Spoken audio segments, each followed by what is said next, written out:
Thank you for joining today's webinar. This is a special webinar, the Vivacity membership webinar for strategic business planning. This strategic business planning webinar is specifically for writing a strategic business plan to meet the ASQA requirements for initial registration of an RTO or CRICOS organisation. Will also be for anybody who will be applying for initial registration following of a CRICOS. It might be that you already are an RTO and then you're going to apply for CRICOS later, or it could be that you are CRICOS and then you're going to add RTO registration. So it could be that way as well. Okay. Sorry, we just had someone online, so I'll muted that so I can hear. I don't know whether that was David, so let me know, David, if that was you. Okay, all right, let's get going. So as per usual, there are no stupid questions when you're doing something new. So if you have any questions today, please pop them in the chat box and I'll answer them as I go throughout the webinar today. This is part of your policies and procedures for RTO compliance. It comes under governance, so it will be a requirement that you update your strategic business plan on an annual basis. So I'll be going through a number of items around your strategic business plan. But firstly, let's have a look at what the ASQA requirements are. So ASQA have actually stipulated in the Financial Viability Risk Assessment Kit that you are required to write a strategic business plan. So we've changed our model from a business plan to a strategic business plan, and I've included a range of areas that specifically meet the ASQA requirements, but I've also included some areas that I believe that you should include in your business plan to ensure that it's actually a working document that you will use for your future RTO CRICOS business.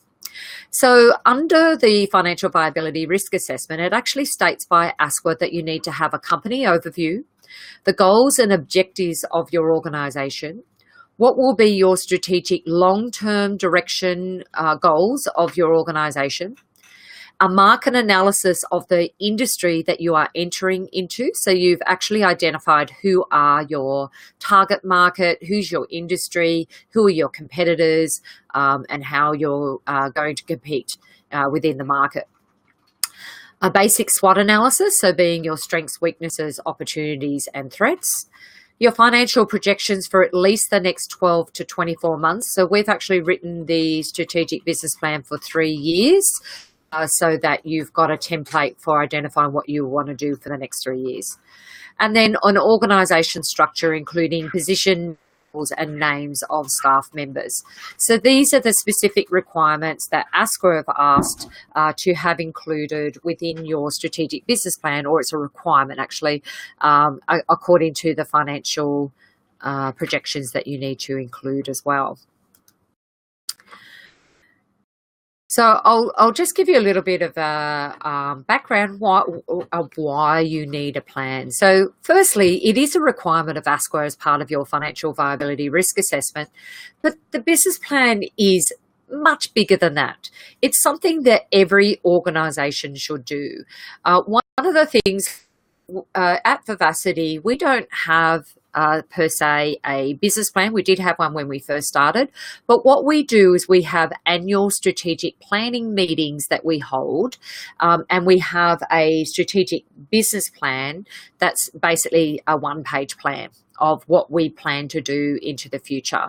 So I've actually based this whole webinar on what we do as well when we do our strategic business planning.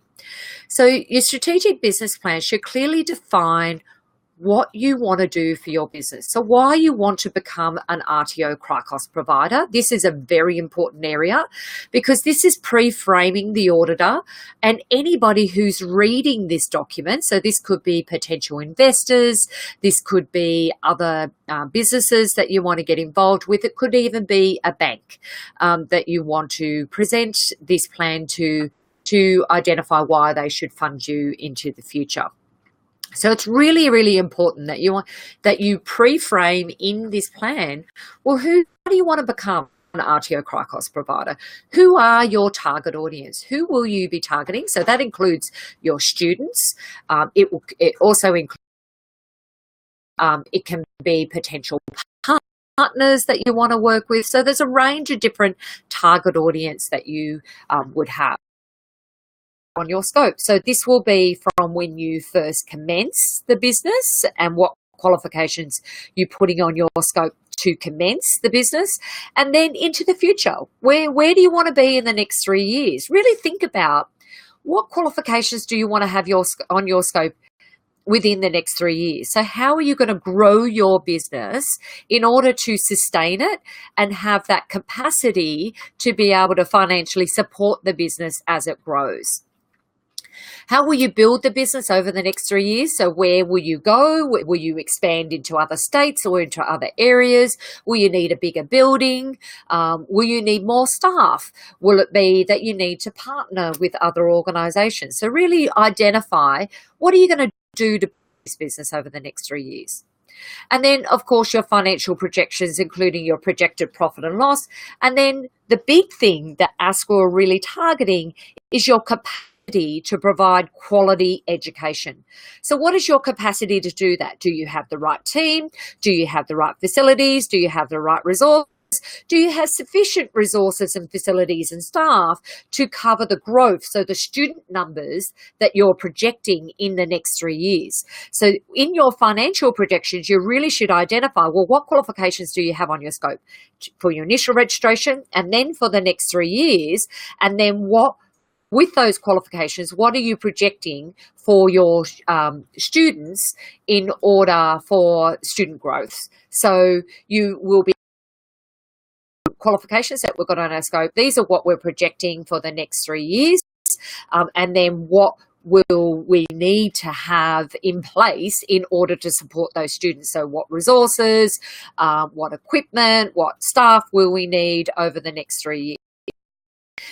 Keep your team informed of your plan in the future. So this should be part of people who are involved in your organisation. So this can be your directors of your organisation, but it should also be right down to your administration team. Everyone in your organisation should be involved in the business planning process, and including what is your strategic plan, because you never know what ideas other people in your team have for growing business. The more people you can get involved with the strategic business plan process, the more ideas and injections you can get into.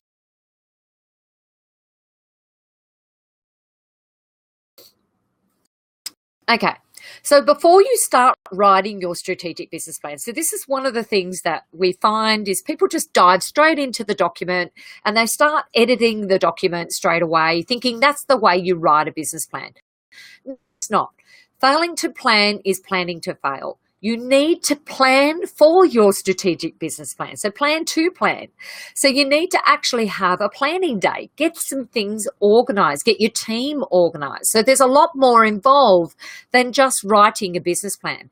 You need to actually identify what will be the future of this organization and actually spend a good amount of time doing that with as many people as possible that you can get your strategic planning. So one of the things that we really recommend is that you hold a strategic planning day. And this strategic planning day is a dedicated whole day where you just focus on your business and what is your plan, what is your goal over the next 12, 24 months, 36 months that you want to have put in place. And this is before you write your business plan. So this is ensuring that you identify, what do you want to do in the future? So for your strategic planning day, you should identify who are your planning team. So who are the key stakeholders in your business? So these are directors within the organisation. They might be partners. They might be other people that you would be working with in the future. It could be consultants that you get involved as well. It could be industry consultants from your industry, but it could be consultants like Vivacity, where we get involved as well. For our Kickstart package, we include a range of different levels of Kickstart. So they include, you can have your basic gold package, but you could go to Ruby or Diamond. With the Ruby and Diamond, you get additional consultation days. And with those additional consultation days, you might want to use one of those days to get one of us involved with helping you write your strategic plan. We could actually assist you with planning day and identifying and actually facilitating the day if you would like that. So that could be part of your days as part of the Ruby and Diamond packages where we can come out and assist you for the day. It could be that you have a business coach that you already engage. So that business coach could come along and assist you with your strategic business planning day as well. Or you might be all over this and you've done it. So you might want to facilitate the business strategic planning day yourself. You should set aside at least one day, at least a couple of days, but this will depend on your team and how much prep you do prior to the strategic business planning day. You should get away from the office and home, do it somewhere that's away from distractions, away from family, away from phones. You should turn off your phone for the day as well. And you should get away from your office as well and get away from your day-to-day work. So it should be somewhere off-site from all those distractions that happen in your day-to-day life.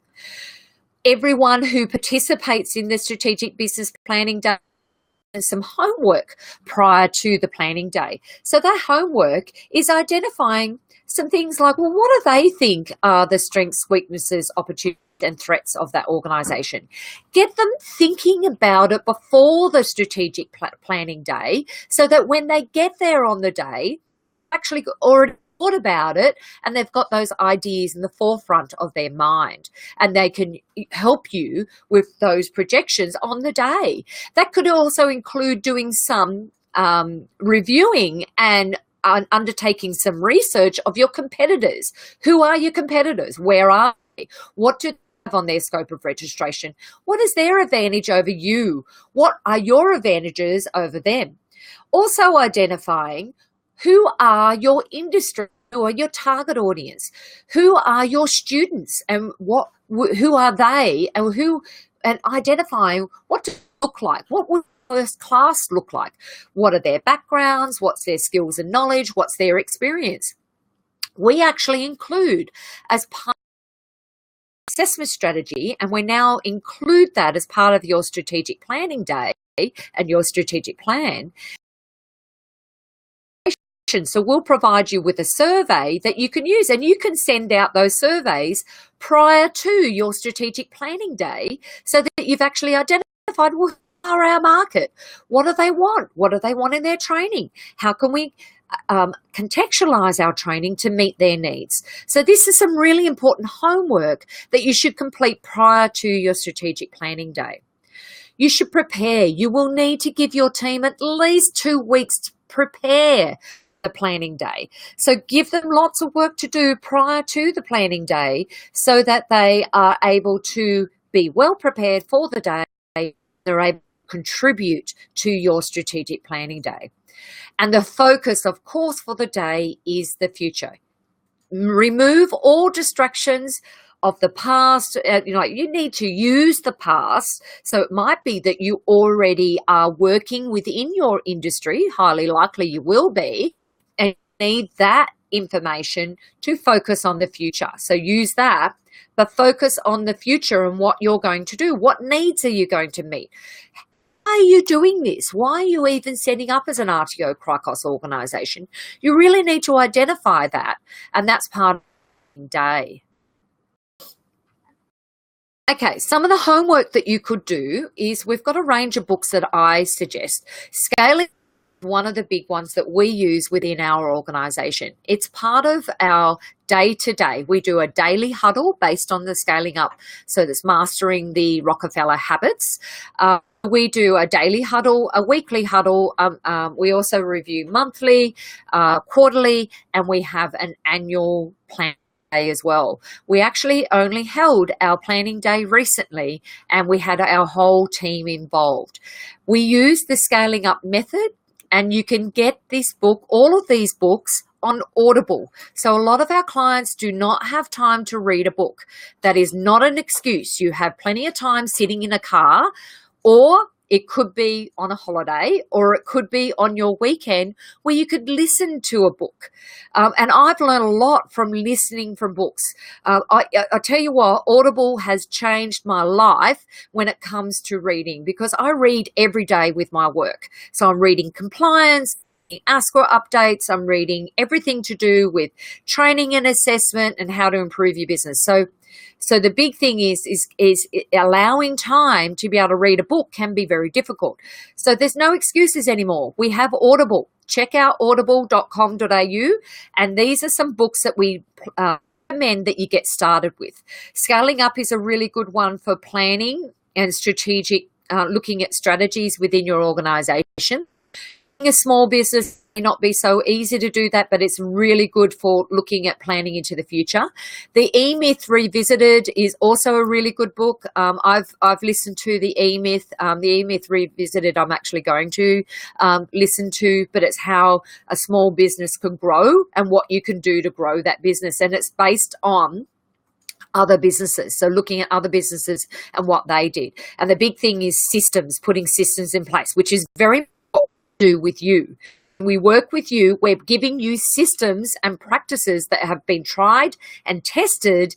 Like, you're learning from us. That's what's really important, is also attending our webinars. We have monthly webinars that are also included, that you get, that is included as part of the Kickstart package. And those webinars include where we review a couple of standards each month. We have RTO webinars, and we also have CRICOS webinars.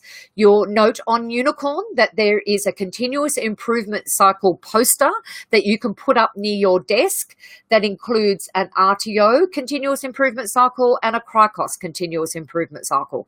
And it's looking at different standards each month. So breaking it down over the year instead of focus on everything all at once at one time. So go onto Unicorn, you'll be able to download those posters, and that's what we based our webinars on. The other one is Start With Why. Start With Why is an excellent book for getting started, because Start With Why is identifying, well, why are we doing this? Why are we setting up this business? Why are we, what is our purpose? Why? And it's the big why behind why you are doing this as directors. It's not just, want me to in the market or anything like that. Why do you personally want to do this? So this is a really good book to listen to for identifying, well, what is your why? What is your purpose? We've got a couple of other books that are about business planning. There's some workbooks. There's a whole heap out there. These are just some we recommend, but there's a whole heap of others. The business planning workbooks I recommend that you get as a book, because they've got the tasks in there for you to complete as well.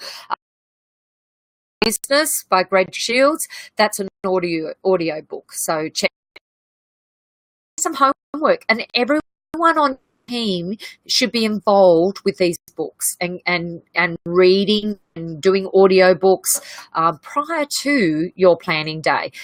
This should be the start of journey. You may already be doing audio books. You may have already read. One of the things that I found, I've got a master's in business. Master's in does not help me in my business. Seriously, it's the non-accredited training. I know I shouldn't be saying this when we're working in the accredited training industry, but it's the non-accredited that I have learned that has improved my business 100-fold, because it's what I've learned from that is the hands-on practical skills that I've learned from that as well. And it'd be great with vocational training. You do more hands-on practical skills, that competency-based training. I find vocational education is way better than higher ed education. Sorry, that's my personal opinion, but it's much more applicable.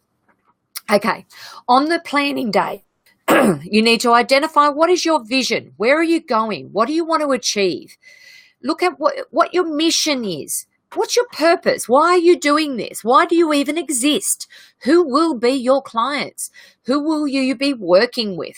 So what is that mission of what you want to achieve? Complete a SWOT analysis. What are your strengths, weaknesses, opportunities, and threats, and identifying where you want to go into the future. Identify who will be your potential clients. The students, the employers, might be partners, industry. Who will you be working with into the future? Identify industry that you could engage with, possible partnering, potential employers that could undertake your students for workplace, or it could be potential employers that you can engage with in industry consultation. Who could you survey? Who could you learn from in order to improve your training practices? The purpose of industry consultation is improving your practices to meet industry needs. So you should be identifying, well, who could we engage with, and where are we going to get the best bang for our buck if we engage with them, consult with them. So who are your competitors in the market? What is the advantage over them? What is your advantage? You do really well. What do they do really well? What do they do really bad? What could you do to improve the whole industry sector by improving your training practices and raising the bar, raising the standard of the industry? What is your strategic priorities? What do you need to focus on to achieve your vision? And then putting together an action plan and strategic priorities for the future. How are you gonna do that? Okay, now to writing the plan. So you should be doing your strategic planning. I want you to start doing that now. Start planning your planning day. Who are you going to have on your team? Who's going to be involved? What are you going to do beforehand? Start downloading audio books if you haven't done that already. Get Audible downloaded and download some of those Audible books and get ready to go. Start doing that now. Then we get to writing the plan. So do all that planning first, and then we write the plan. So in your plan, you'll need to include an executive summary. The executive summary is the summary of your strategic plan, and it should be completed last. This section merely summarizes each of the other sections of your plan and gives the reader, ASQA, an overview of your capacity to deliver quality education. And why are you doing this? What is your purpose? Who are you trying to target? The executive summary is important since it helps everyone to identify who is on your team, who have you got involved with, such as your accountant, Vivacity, for example, who is helping with your package.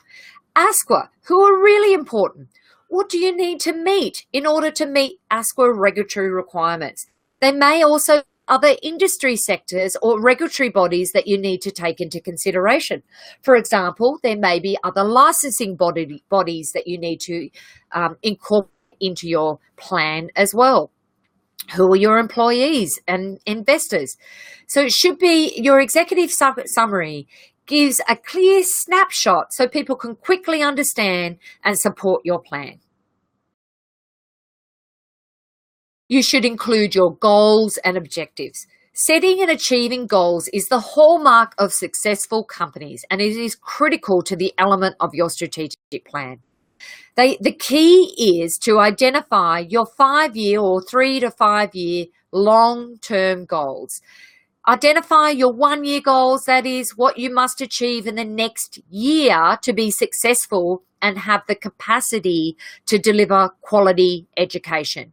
It puts you on the right track to achieving your 5-year goals. Then work backwards two more times to determine your goals for the next quarter and the next month. You should update your strategic plan on a monthly basis. You should be looking at your strategic long-term direction. It's great for businesses to understand their metrics and their key performance indicators. By tracking your key performance indicators, you'll know exactly how your business is performing and can adjust as needed. It's critical to identify what are your KPIs, your strategic long-term goals to keep your business on track. So your KPI financial goals, so not expressed in dollar terms. What are your dollar terms as well? So you should be looking at the financial size. what action needs to be taken on a daily or weekly basis.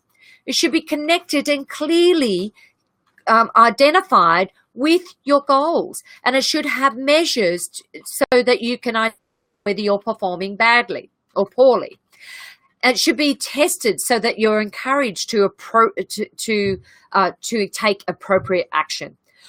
Measures encourage unintended negative behavior. So you need to look at positive measures of where you want to go. You should also include a marketing plan. Identify your brand strategy. What will be your marketing strategies? How will you get your market? Social media, website, through your networks. It could be existing networks that you have in place. How will you promote your business? Undertake a market analysis in the industry. So make sure you narrow your target market to a manageable size. You may want to take on every single student there, but that's not going to help you when you're writing your training and assessment strategies. You need to really identify a focused market of who you want to target. Don't go trying to get everyone, because then you have to adjust your training and assessment tools, the way you're delivering your training and assessment strategies as well. You do an assessment plan, your session plans. The more market you have, the broader your training and assessment tools need to be. So you need to really target who is it going to be. You may capture other markets, but if you really define who your target market is, you're going to have a way better plan and you're going to be way more successful at your audit. It needs to explain what are the current trends in your market. Who else needs to be in the market? You will want to do an analysis to make sure the market is growing and to identify emerging opportunities. If you're just starting your business, which the majority of our clients are, you will need to calculate the market share percentage and the number of customers you expect to retain in a defined geographic area. So you need to target in your area, who are your competitors and what will be your market share with those competitors in your market. You need to undertake a SWOT analysis. The reason to include a SWOT analysis is to identify what are your strengths, what are your weaknesses, what are your opportunities, and what are your threats. Now, we know that some of your threats are going to be things like ASQA and regulations changing. So your strengths and your weaknesses are internal to your organization. They are who you are. What are your strengths in your business? What are the strengths in your team? What are the strengths in your growth? What are the strengths in your existing skills and knowledge? What are the weaknesses that you can identify within your team? Some of the weaknesses may be that you don't have a team yet. What are the opportunities that you can identify within the industry? So who is out there that you need to identify in the industry as well? Hi, David. I can just hear you online. I don't know whether you want to say hi. So I think I've got you on as a presenter. Yes. Yep. Nope, you've just muted. Yes, I was on the phone. That's David. I was listening on the phone, but Okay. Hello. Hello, everyone. Yes, hi. I was on the phone listening, but I've had a few Wi-Fi issues. Okay. All right. But you're online now. Cool. Okay. Well, I'll keep going and we'll get you to financial viability soon. I'm just going to mute you until I put you on, but you can unmute yourself if you want to pop something in. Okay, David? So you really need to identify the strengths, weaknesses, opportunities, and threats within your organization. So opportunities are, well, is the opportunity in the market externally? What opportunities are there in the future? Threats are definitely ASQA and legislation changing. Also be licensing bodies. It could be other regulatory bodies that you're working with. It could be your competitors. So these are all people external to your organization. Your SWOT analysis identifies what the strengths you must develop in the near future to improve your company. So it's really good to identify your weaknesses because you need to identify what your weaknesses are because you need to improve those. So weaknesses are things that you can improve. You have control over those. Opportunities and threats, you do not have control over, but you need to identify what they are so that you can input strategies to meet those needs. You need to undertake a customer analysis. So in the section of your strategic plan, you need to identify the wants and needs of each of your target customer groups. So that includes your students, the industry, your other bodies, partners possibly. So this is important in focusing your marketing efforts and getting a higher return on investment on your advertising expenditure. This is the more you can speak directly to your target customers' wants and needs in your marketing plan, the better you will attract them. Analyze the existing customer spread by type and values, your products and services that you're going to provide, including the major accounts that you may be working with. You may already own a consulting organization, and you will be coupling this business, this training business, with your consulting business.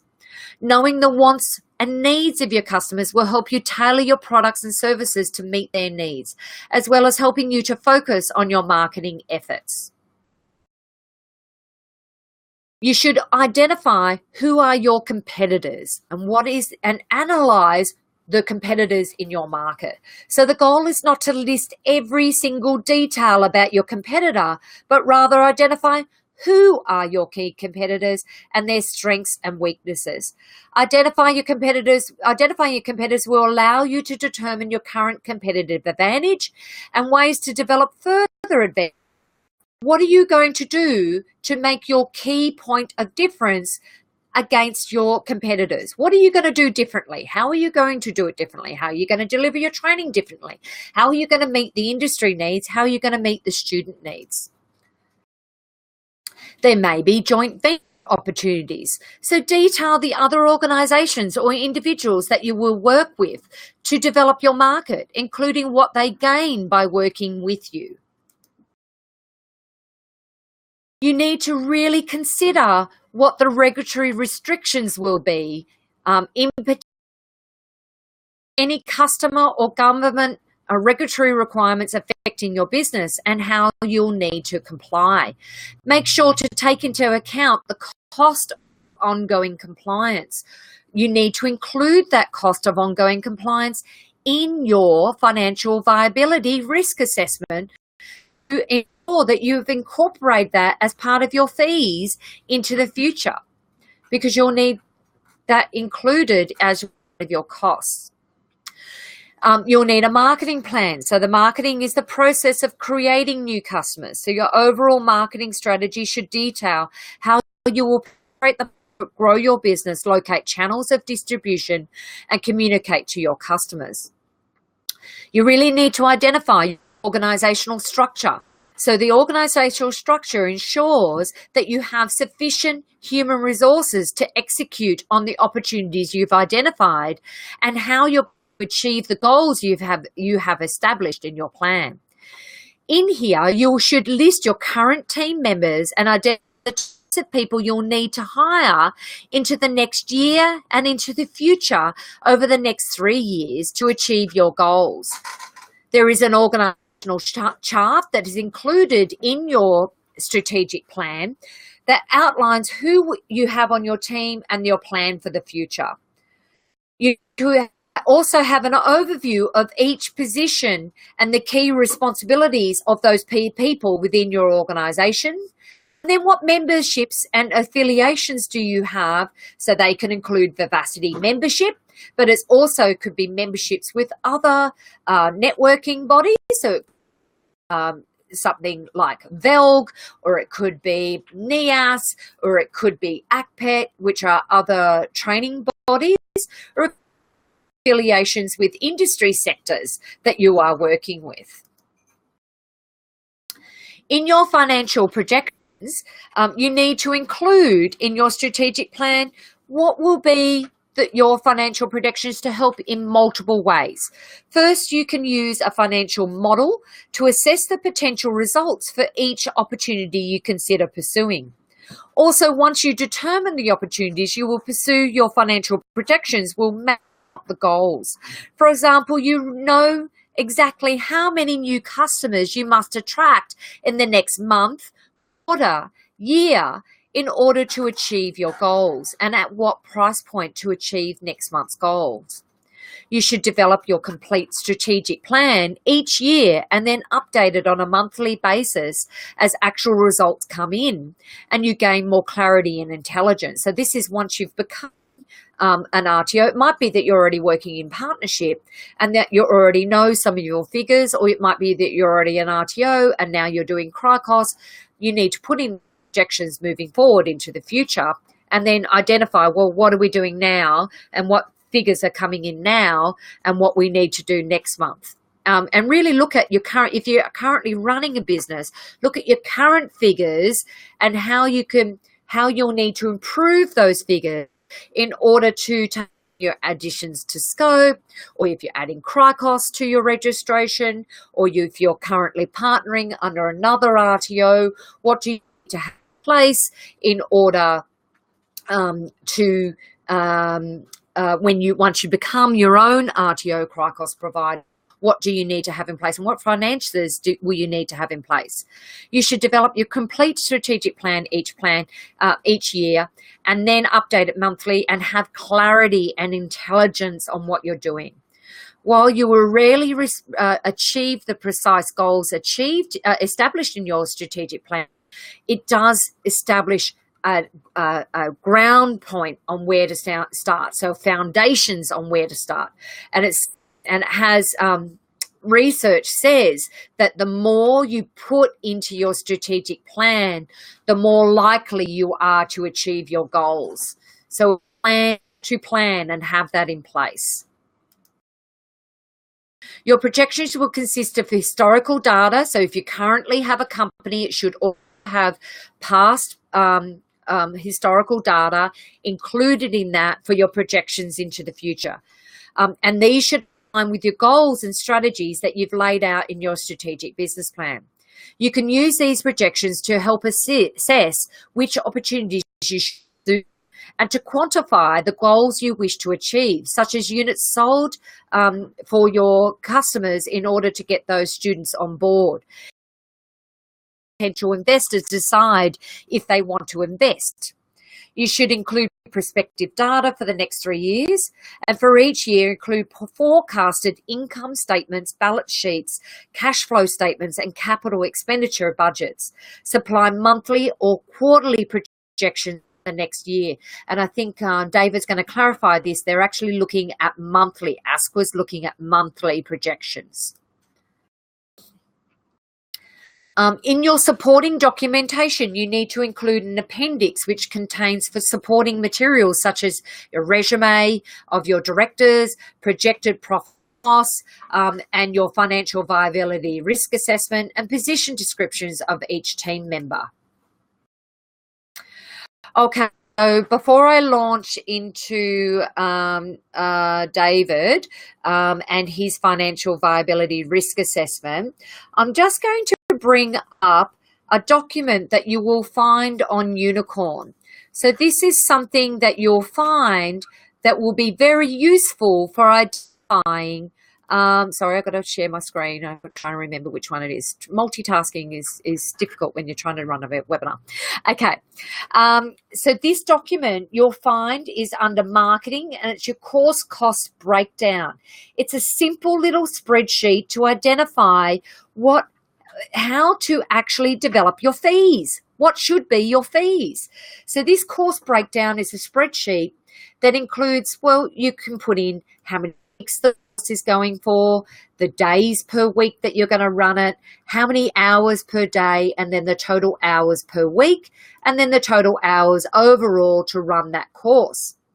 You also include your hourly rate for your trainers and assessors, and then how much your trainers and assessors are going to cost for the full course to be delivered, how much is your venue, and what is the cost of the venue. So you can these fees whatever you want. So whatever those venue fees are. So it might be that it's $200 per day, it might be $280 per day. So you need to put in there. Your trainer fees might be $70 per day. You should work it out as a day rate. So whatever your trainer's fees are, it should work it out as a day rate or an hourly rate we've got in here. So you can change it from hourly to daily. So we've got the sum in here, working out your daily and your hourly. And more importantly, what's the minimum number of students that you need to have in place in order to achieve your goal? So the whole purpose of course breakdown is to identify what the fee will be per student, what you should be charging per student. And you can add what your, so I've got plus 50% profit, so you might want to add whatever your profit margin you want it to be included in here. And these are going to be not only looking at these key costs here, you can add more costs in if you want into this spreadsheet. We've got resources and your administration fee. Said it's a very simple sheet to work out your costs, but it's to identify, well, what should your fees be for your students? So this end goal here, this plus 50%, is your fees that you should be charging to your students. This is a really good document for you. So I've got a blank template here. So that one was for childcare. Here's a blank template that you can use for identifying your fees for your courses, for each individual course. So it's a great little spreadsheet that you can use. I actually developed this when I had my own RTO for identifying fees when I had my own RTO, because yes, you can identify what your competitors are doing, but you need to actually make sure that it's going to be viable. And this is a great way to work out your student trainer ratios, also working out your student ratios per class that you need in order to break even. So if you, on average, I wouldn't run a course with less than 8 students. And the main reason why is because you wouldn't be breaking even. You would be running at a loss. But if you had a class of 20 students and you know you can get 20 students, you can reduce your fees. You know you're going to get those numbers. But this is also a good way to identify what are the minimum student numbers you need to have in order to run that course. So if you haven't already, go on to Unicorn. You can download that course cost breakdown, which is under your marketing documents on Unicorn. Okay, I'm going to hand over to, first of all, I'll just bring the PowerPoint back up. There's just a few financial viability requirements that I'm going to go through, and then I'll hand over to David. Okay, so David Jepson is our partner that we work with who are RTO accountants, and they do all our financial viability. We've engaged them as part of our package so that they do all the financial viability risk assessment with our clients, because what we found in the past is that a lot of our clients know how to complete the financial viability risk assessment and really we're not meeting the requirements of ASQA.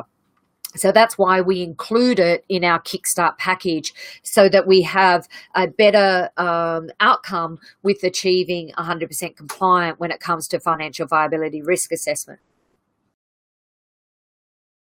So the ASQA requirements actually state when you apply for RTO CRICOS registration, ASQA requires you to demonstrate financial viability by submitting the financial viability risk assessment tool. The tool requires you to provide information on your organization's financial viability, including your financial history and projections. You will need an accountant to help you with the tool. So depending on the Kickstart package that you have, if you have gold, you're just going to have basic assistance from RTO accountants. If you have ruby or diamond, there will be levels of assistance that you'll achieve, that you'll get as part of the package. So diamond, you'll actually get like a full day where you're working with the accountant. So I'm just looking at what David's including here. So with the gold, you'll get a 1-hour meeting to discuss your financial viability and the process and requirements. With ruby, you'll get a half-day meeting with the client in forecasting your profit and loss and financial viability risk assessment, and further assistance with the client on profit and loss forecasts. For diamond, you'll get 2 half-day meetings to assist your client in forecasting projected profit and loss in financial viability. The process of completing the tool will also help you to gain a realistic understanding of the financial requirements of becoming an RTO and provide you with the independent assessment of the sustainability of your proposed business. You must submit your completed financial viability risk assessment tool to ASQA with your initial registration application. Without the tool, ASQA will consider your application as being incomplete. So that means you need to ensure that you have all of the attachments that go with the forecast as well, the financial viability risk assessment. One of the other requirements is ASQA have included in the financial viability risk assessment is your business hygiene statistics. So that is a business plan to assess whether your organisation has an adequate business plan. So this is what ASQA will be doing. They'll be assessing whether your organisation has an adequate business plan, and that includes your strategy. So that's why it's really important to get this document right. They'll also be assessing your organisation's preparedness with reasonable financial forecasts in order to meet your strategic goals. They'll also be looking at whether you have adequate management information systems in place in order to manage your financial accounts. So will you be audited by a chartered practicing accountant? And who are your management team who are in your organisation? The key reconciliations, debtors, and bank, to assess whether adequate management information systems are in place. Aged debtors to assess debt collection practices, and aged creditors to assess the organisation's ability to pay its debts and when they fall due. Protection of your student prepaid fees to assess the prepaid fees are and will be protected. Super obligations are up to date to assess whether the organisation is going to meet and has already met superannuation obligations. Tax obligations to assess whether the organisation is meeting tax obligations. And rent obligations and whether you can meet your rental obligations. Accrual accounting to check against whether you have sufficient accounting practices in place. Whether you have current insurance in place that covers what your target audience is, and it will cover all of your training needs. So if you have work placement or volunteer work placement as part of your training and assessment strategies, you need to have insurance in place to protect them while they're in the workplace. If you have any unresolved legal disputes in place and may have on the ongoing viability of the entity. And what are your contingent liabilities to assess the impact that any contingent liabilities may have on the ongoing viability of the entity. So completing the financial viability risk assessment tool, you need to include, so these are from RTO accountants, so I've included this as part of their requirements. They'll need you to include all of your provider details, also to include all of your bank, debtors and creditors.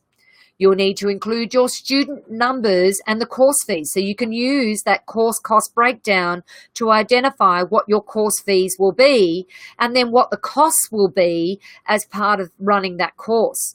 And then there's information in there that you do not need to enter into the sheets. The financial viability risk assessment tool, you need to make sure you only plan open in Excel and always save as an Excel spreadsheet. This is the document that your accountants will need to complete and you will need to submit to ASQA. There are key colours within the document that we're going to be working with. Blue is manual entry. Green is use drop-down options, grey and other is do not enter, and the result will be green. So this will be further explained by David. Go through this spreadsheet. The financial viability forecast client input template. So RTO accountants are going to provide you with an input template, and there will be instructions on how to use that input template by RTO accountants when you're provided with that. Okay, all right, so I'm going to hand over to David and we're going to share the spreadsheet. Or David, would you like me to go through the business plan first? Just try and unmute you. You might have to unmute yourself, David. I can't unmute you for some reason. Oh, there we go. Hello, David.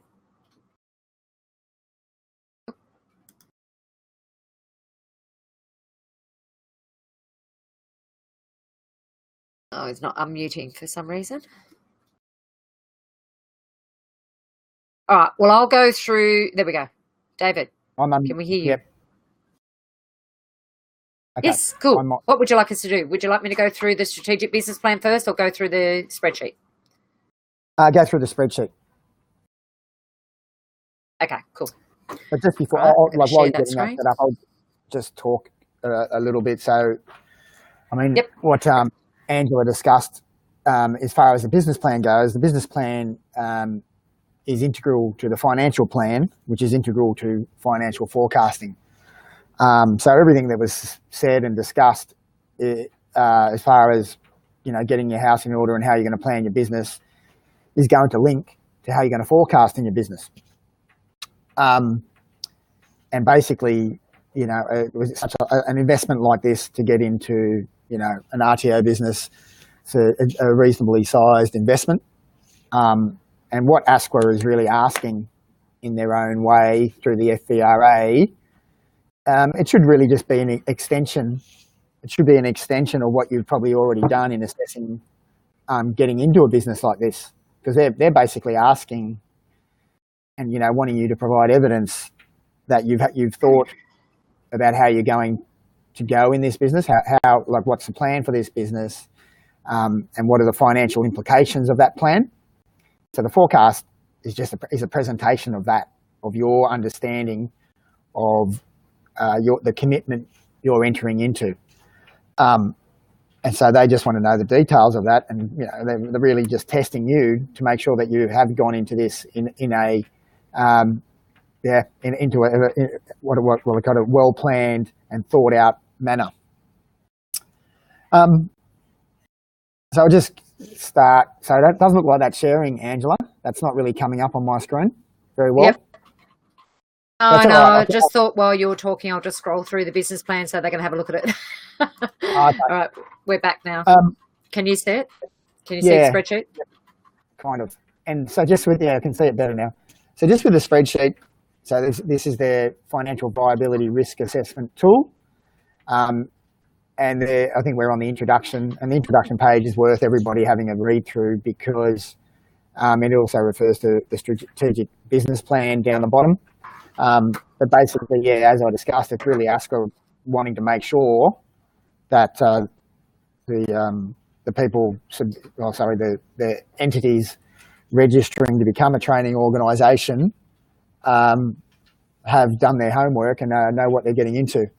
So this spreadsheet, even for people who are quite financially literate, is quite overwhelming.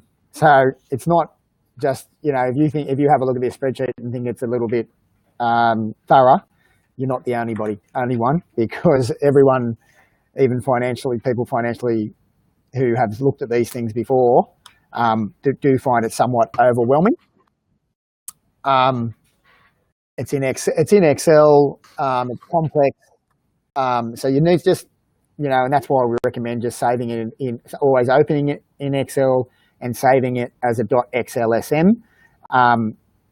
It's hard to know sometimes when an Excel document can get corrupted, and you don't want that corruption to mess around with your registration. So we just try to be conservative until we know more about it, or ASQA knows more about how sensitive this document is. I kind of advise not to open it in Google Sheets and other Excel compatible programs. And as Angela said, there's a lot of instructions to this. So basically, once you get into it, just be very aware of the instructions. You only enter manual, so where you write numbers or letters or words. So that's in the blue cells, and then in the green, a drop down. The green is drop down, so you've just got options.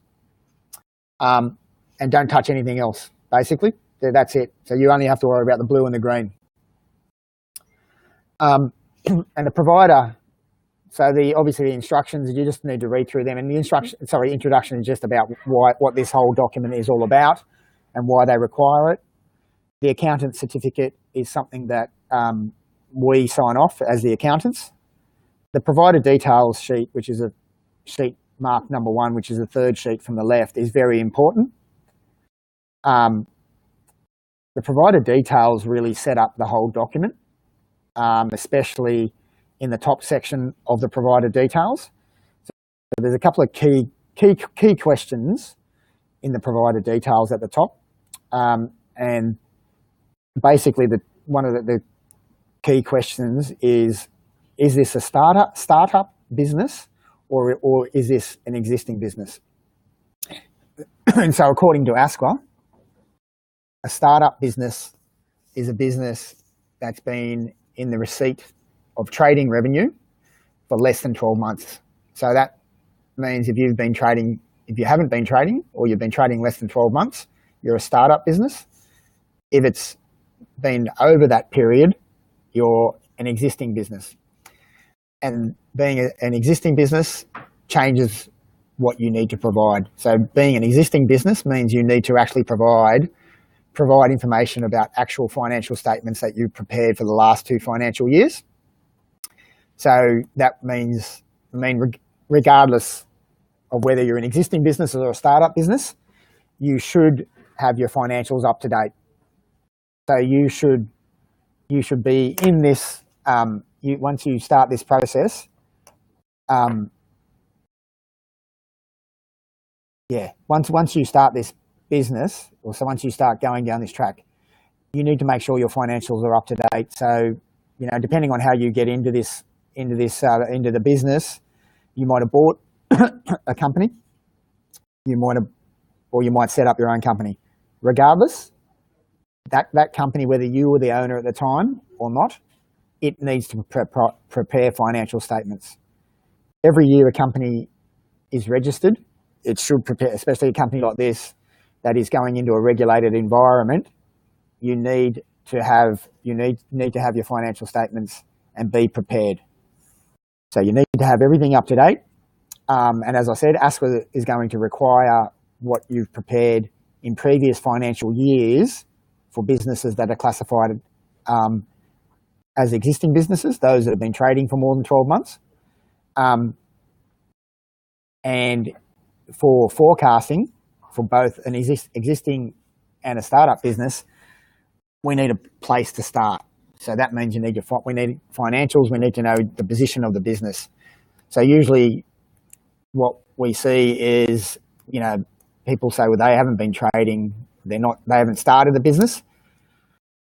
But usually what's happening, you might not be in the receipt of revenue for trading, but you've probably been spending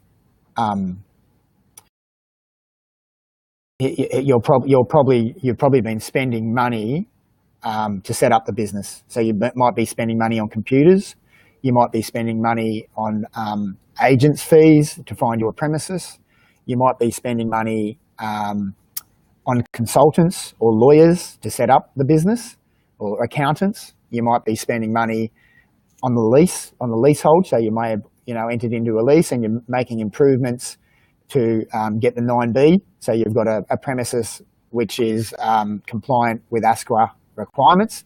So you may have been spending money, even though you're not in the receipt of trading revenue. You may have been spending money, and those transactions will form financial statements that will be the start of your business. So that is, so as I said, and also as far as when we, in this provider details, the selection of existing business or startup business is important because it will change what ASQA requires from you. So if you say you're a startup business, which is up the top in the application type, if you say you're a startup business, all you have to provide to ASQA is the bank statements the week prior to submission of the application. If and you need to provide your business plan, of course, regardless of what stage you're at. You need to provide a business plan or what kind of application type you are. So, as I said, and as far as our services, because we realise that the provider details are very important, and so when we have our meeting with you, whether you're on the most basic plan or higher plans such as Ruby, in our meetings with you, we will go through provider details and we'll make sure provider details are correct. Because as I said, provider details, that sets up the whole form.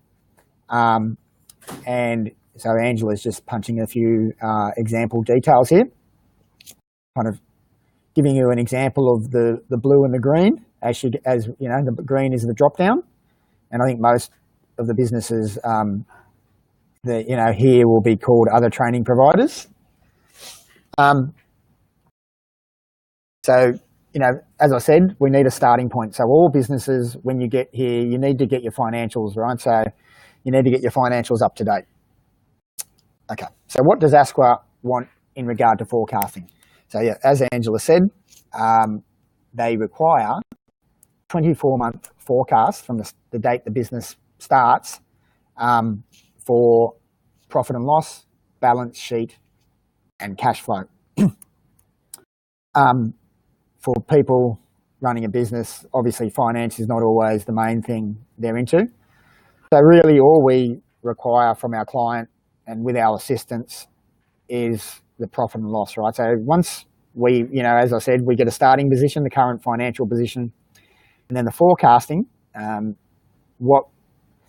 only part the client really gets involved in is the profit and loss. So we'll talk to clients, and depending on the level of service they required, what we will get out of clients at the end of our engagement is a profit and loss forecast for 24 months, for 2 years. One of the things which may come across a little bit unusual is that obviously ASQA asked for a 24-month forecast, but sometimes because you don't know how long ASQA is going to take, you don't know exactly when that 24 months is going to start. So look, you can't worry about that too much. So we just kind of get into it, right? We just forecast 24 months. A forecast by its nature is trying to predict the future. So we're trying to predict the future to some extent. So we can go through and do all our planning, we can do all our business plans and do all our forecasting and be very detailed about it. It still is a prediction of the future. And predictions of the future are not going to be 100%.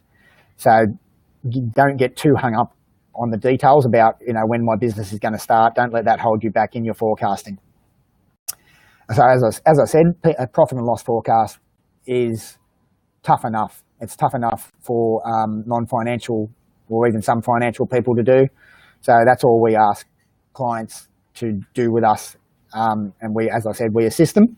And then we go away and produce the balance sheet forecasting and the cash flow forecasting. In all this, the underlying facts here are that ASQA, they're looking for financial viability. I'll just clarify there, David. Yep. I'll just clarify there, David. You're only going to need them to fill in that P&L sheet, not the others. Is that correct? No, that's not correct. Like when we go through the actual process, we don't want anyone to fill in this P&L sheet here because we fill that in our own input sheet. So we don't want this filled in.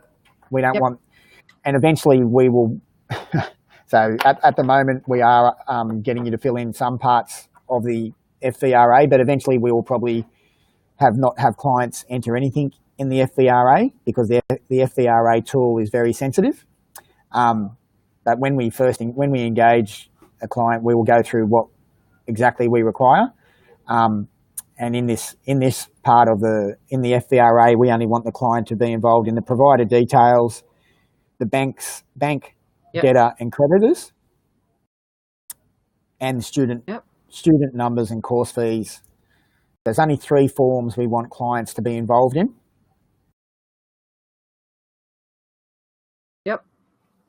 And just going back to the nature of forecasting, so yeah, it's not 100%, right? We you try to get yourself in the best position to be as accurate as possible, but we're not going to worry about a few $100s. And as I said, so I think so as we're taught, just as we're on the FVRA, and I'll just clarify there.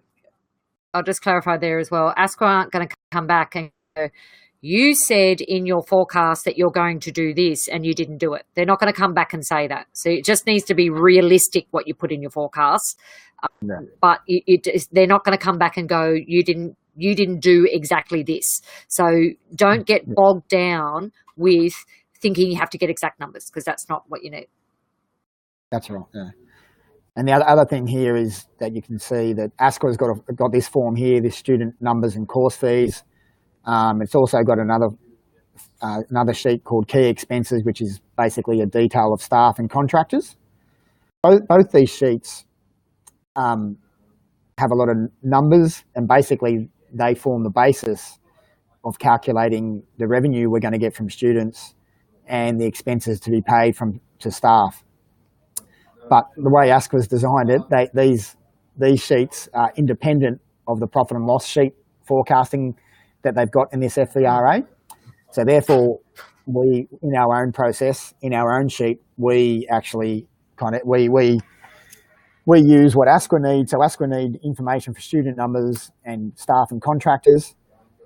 That information also should feed into the profit and loss, right? So we actually, in our own sheet, we extract the information from the client for staff and contractors and student numbers and course fees. And in our sheet, it actually does feed into the profit and loss forecasting. Okay, so the clients should just focus on the input sheet that you're going to provide first. That's right. They'll focus on that, right. And then they'll, That's right. And the only other thing, focus on our input sheet. This sheet we will basically fill out with you together, like with student numbers and course fees. We are developing our own input sheet to cover everything that ASQA requires. The thing with student numbers and course fees, you'll see they ask for a lot of detail. A lot of it's financial, but a lot of it's about delivery mode and client cohort and also duration of courses. So they ask for a lot of information for, in relation to every course you're going to provide.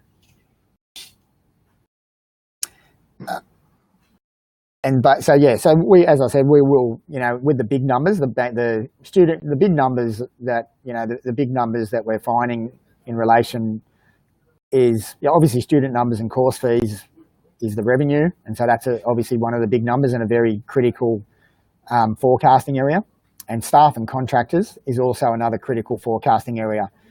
And so these are areas that should have been developed at some stage, probably before we see you. And we don't always see this, I guess, in actual life. But it is something, these are two critical areas. Those two, the revenue and the cost of trainers are critical areas, and so is your premises costs. If you've got foreign students, often agent fees are quite expensive. But these critical areas are really areas that you should have had a look at and have a really good understanding of before you really go down the path of getting into this business. And obviously we need to then forecast the profit and loss. And depending on your background in financial matters, forecasting the profit and loss can be daunting, and we can make that very simple for you. And once again, like Angela and I have said, it doesn't have to be perfect. And the spreadsheet we've got, because the profit and loss sheet in the FVRA tool is quite abbreviated. The input sheet we've got for the profit and loss is quite comprehensive. So the profit and loss input sheet we've got is there to trigger you to consider all the expenses that may be applicable to your business.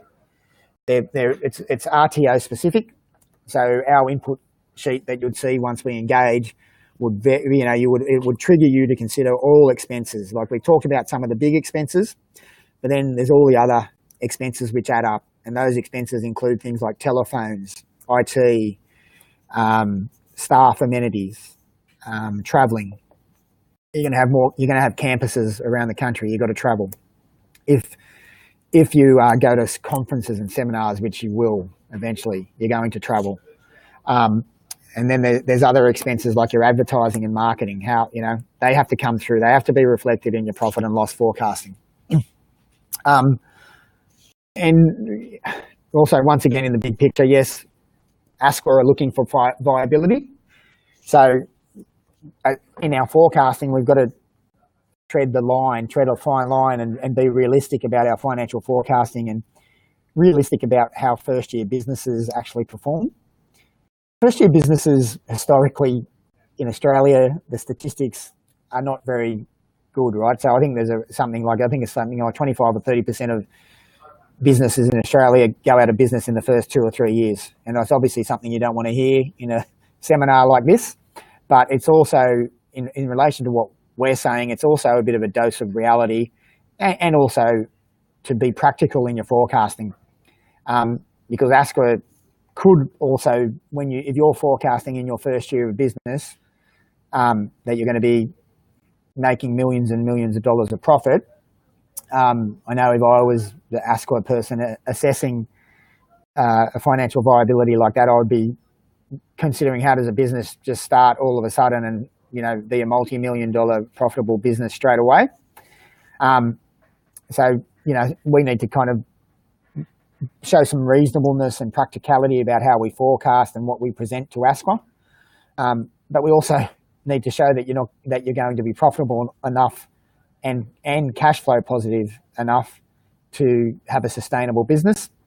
So what we kind of recommend as far as showing that is, yes, in the first year maybe be profitable or very slightly profitable, break even, unless for sure you've got, obviously everyone's got different circumstances, but you need to have a very strong reason and very strong underlying assumptions of why you think you're going to be really profitable. Otherwise, go into your business. First year is always tough in business and in a new business. And, hopefully you break even or you're, slightly profitable. But to cover yourself and also to cover ASQA thinking about how your business is going to go, there should be a healthy cash balance to start the business, or there should be a healthy access to available funds. And the value of those funds will depend on how expensive your premises are and how expensive your fixed overheads are. If you've got fixed overheads and of premises and staff in your business amounting to $1 million a year, that means you've got a fixed commitment there, and that can take a bit of unwinding. And if things go bad and really bad in your first year and your student numbers are half your forecast, you need to probably have a couple of $100,000 or $200,000 or $300,000 in the bank or available from related parties to show that you can be viable. That's a bad or worst case scenario, what I'm describing there. But you need to think about it practically and how someone would think about your viability. If things go bad and you don't get your forecast numbers, you need to think about, well, how adaptable am I to reduce my costs? Can I drop staff quickly? These staff, if they start working for you, how quickly can you remove them and terminate them, and how much is that going to cost? But you probably also think, well, in reality, what would really happen is that you'd start the business and you'd persevere for at least 6 months if things didn't go to forecast. So these are all real life situations that we're trying to forecast, and ASQA are trying to get this out of you in your financial viability, and in the process, it makes for a bit of a reality check for everyone getting into this. And obviously there's a lot of upside to running business like this if you can run them well, but you've also got to think about the practicalities, right? If you're committed to a 3-year lease and it's an expensive lease, how do you get out of an expensive 3-year lease? things like that. You need to be very practical about it. So yeah, as I said, aim for a kind of break-even first year or slightly loss situation, and then the second year you can kind of start making profits. But obviously every case is individual, and you guys will work it out yourself. I know our time's nearly running up, so I'll just kind of, and also the first year is we need to forecast by month, and the second year is actually just put in a whole year figure. For balance sheet and cash flow forecasts, we actually need to do it by month, because if we put everything in year 2 in one lump sum, it makes it very hard to actually do the forecasting for cash flow and balance sheet. So we get our clients to forecast for 24 months, and once you've done a forecast in the first 12 months, the second 12 months is pretty easy, right? It's just a flow on from the first 12 months. And then as far as the forecasting of cash flow and balance sheet is concerned, that is very much about timing of payments, timing of collection of revenue, and timing of payments. And we will discuss all that with you so that we can then do your balance sheet and cash flow forecasting. I think that is a summary. There's a lot of detail in this, and as I said, it's overwhelming to when you first look at it. But it's all manageable, and it can all be done, and we can work together and get it done well, and then we can provide as much assistance as you require to help you out and properly. And as I said, it's a very important area of your business anyway, regardless of whether ASQA require it. It's a very important area you should be on top of. I think that's it from me, Angela, and I'm happy to do questions or let me know how we proceed.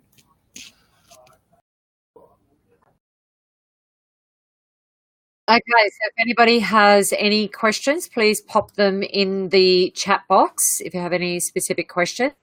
Also, I have uploaded the strategic business plan template to Unicorn, so you can get access to that now. But I am updating it at the moment. It's going to be one that will most have a number of updates over the next 6 to 12 months, I would say, because of what we experience when we go to audit. We'll improve the business plan as we move through. So you can download it at the moment. I do have a new version that will be uploaded soon. I made an update it again today, and you will see. So I'll just bring it up on my screen so that you can see it. You'll see in the business plan template that I've included lots of comments. So you'll see comments in the right-hand column. So hold on, it would be a good idea if I actually share it first, see if this mouse will work. Okay, so you'll see I've got comments in the right-hand column. That's instructions on how to fill in this business plan template. So you'll see all those instructions in there. It's very much what we've gone through in the webinar today. Is I've included a lot of stuff that's in here. Then also look at the business plan template and look at the instructions that are in the right-hand column when you go to fill it in. But the first thing you're going to do is you're going to plan a planning day. So you're going to go do a strategic plan before you start filling in this strategic business plan. But by all means, download it and have a look at it. There are a few more updates that I'm going to do to the document, so there will be another one that will be uploaded today. Have a look at. We'd love your feedback on what you thought about the document when you used it. If there's any issues that you have, you can just let your client liaison officer know, and they can provide you, they will provide the feedback to me, and we can improve anything that should be added or removed. I don't know about removed. We've written it as per the ASQA requirements. But yeah, if you identify that anything that might be outdated even, let us know and we can update that document. If you have any specific questions with David, so if you're just to go through financial viability, you will be sent an introduction to David, and he will then be working, and he'll package you're on and what level of support that you'll be getting as part of your Kickstart package to assist you. There will be, as I've popped in the chat, you will be given access. How long do you think it's going to be, David, before we'll have input sheet? I can give it. It's just a bit messy at the moment. We're just I'll just have to tidy it up. Yeah, in the next week or so. So, okay. So start planning your planning meeting. So start doing that first. Working out who are your team and who's on your team and things like that. Start downloading some books, and then within the next week we'll have the new input sheet that you'll have. It'll be emailed to you with an introduction to David. So if you haven't done I know we've got a couple of people on here. Haven't done it yet, we'll be sending all these details to you, and you'll have all of that. You'll have the strategic and you'll have your input sheet as well. And are we giving them the financial viability risk assessment kit, David, at initial, or will you do that later? The tool. I mean, that's not bad for them to have a look at, just to see what is required. What because I think a lot of that. Because if in the early stages of planning, they can, even if they just set it out like ASQA is asking for them, it might kind of be handy for them too. Like as far as kind of ticking all the boxes, because ASQA is asking them to tick all the boxes there, so it could be handy in the actual planning of student numbers and therefore the follow-on of trainer ratios. Yeah. Okay.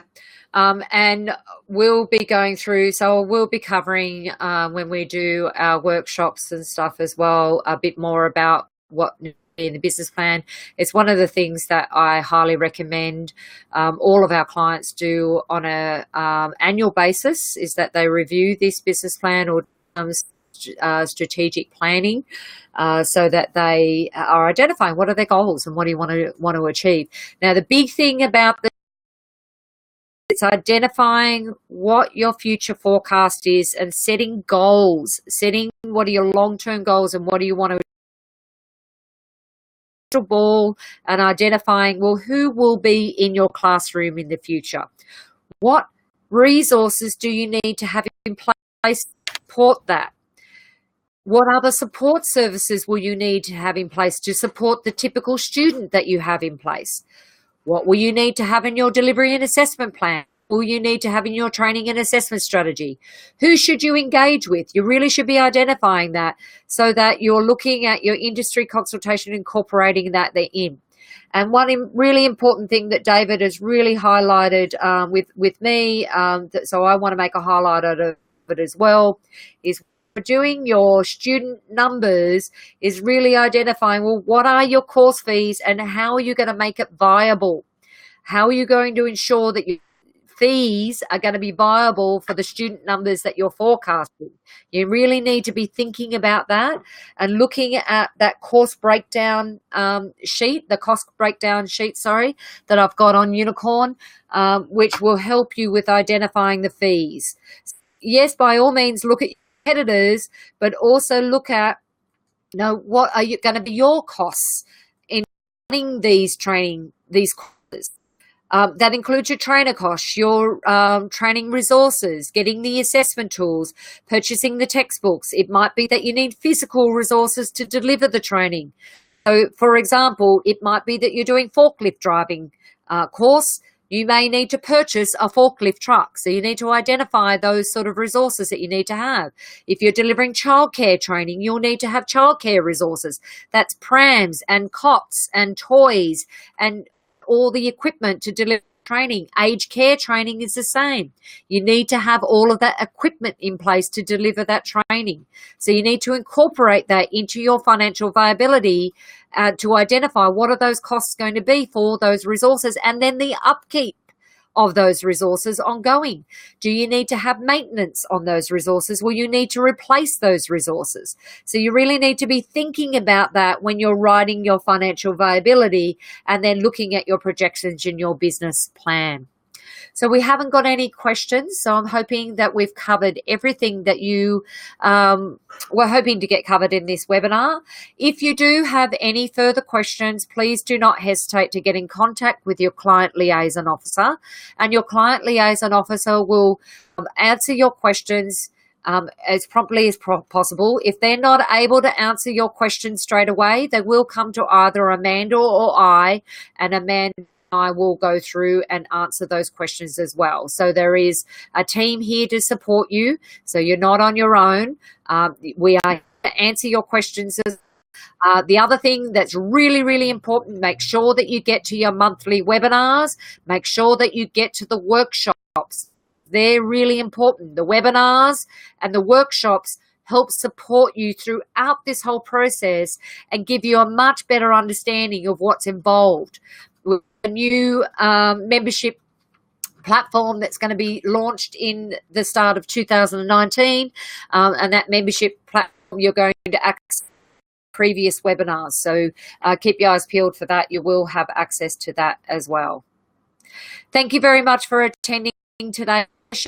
Thank you, David, for participating in today's session. We look forward to receiving your business plans and projections and working well with you into the future. So thank you very much. Thank you, David. Thank you. Thank you, everyone. Okay. Look forward to catching up with you soon. Thank you, everybody, and catch you soon. Bye.